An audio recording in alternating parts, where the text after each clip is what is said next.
हर हर महादेव.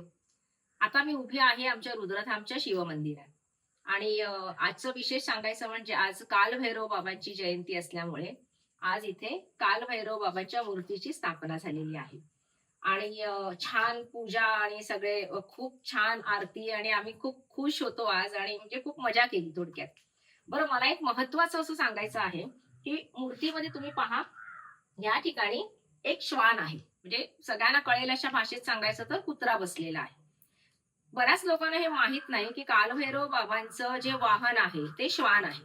आणि म्हणून त्यांच्या मूर्तीत आणि त्यांच्या फोटोत आपल्याला नेहमी यांचं दर्शन होतं. जसं आपल्याला श्री दत्तगुरूंच्या सोबतही त्यांच्या मूर्ती बरोबर किंवा त्यांच्या फोटोत सुद्धा आपल्याला श्वान दिसतात.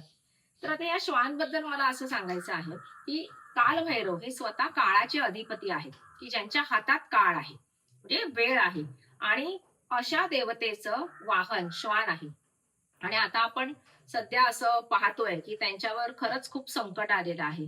त्यांना हटवण्याचा प्रयत्न केला जातोय. त्यांना जेवण देऊ नका असं सांगितलं जातंय. आणि या सगळ्याचा परिणाम काय होऊ शकतो? म्हणजे जेव्हा आपण वेळेच्या अधिपतीलाच नाराज करतोय, तर आपली वेळ आपण बिघडवून घेतोय. आपल्यावर आपण संकट ओढवून घेतोय, असा त्याचा अर्थ निघतो. तर त्यामुळे माझी सगळ्यांना विनंती आहे, की अशा प्रकारे त्यांची उपासमार किंवा त्यांना त्रास होईल असं कृपया वागू नका. आणि साहजिक आहे तुम्ही म्हणाल, की आता कोर्टानेच तसा निर्णय दिलाय वगैरे. पण आपण आपल्या परीने काही करू शकतो आणि ह्या जीवांना होणारा त्रास आपण वाचवू शकतो.